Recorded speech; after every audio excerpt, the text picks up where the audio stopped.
Taste the Daily.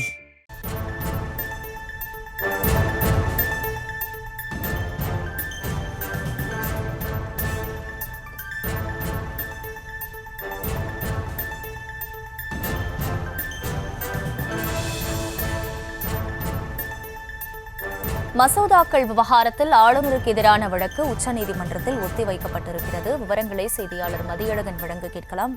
Mathiyazhagan, வணக்கம். முழு விவரங்கள்.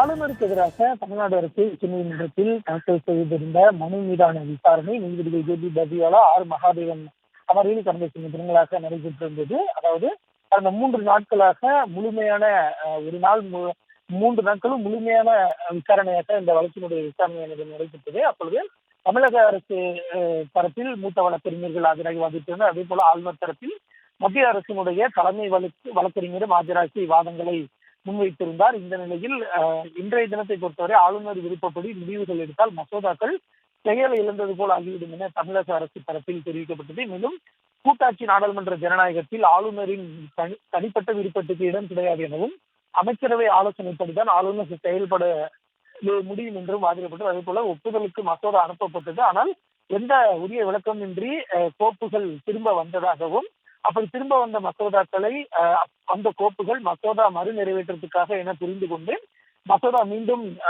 நிறைவேற்றப்பட்டு ஆளுநருக்கு அனுப்பப்பட்டதாகவும் தமிழக அரசு சார்பில் வாதிடப்பட்டது. இந்த நிலையில் அனைத்து தரப்பு வாதங்களும் முடிவடைந்த நிலையில் வழக்கினுடைய தீர்ப்பை தேதி குறிப்பிடாமல் நீதிபதிகள் ஒத்தி வைத்திருக்கிறார்கள். அதே நிலையில் அனைத்து தரப்பும் தங்களது வாதங்களை எழுத்துப்பூர்வமாக 1 வாரத்தில் தாக்கல் செய்யவும் நீதிபதிகள் உத்தரவிட்டு இந்த வழக்கினுடைய தீர்ப்பை தேதி குறிப்பிடாமல் ஒத்தி வைத்திருக்கின்றனர்.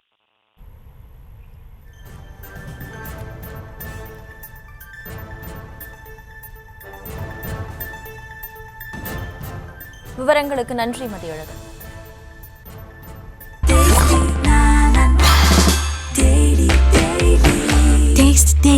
Taste the Daily.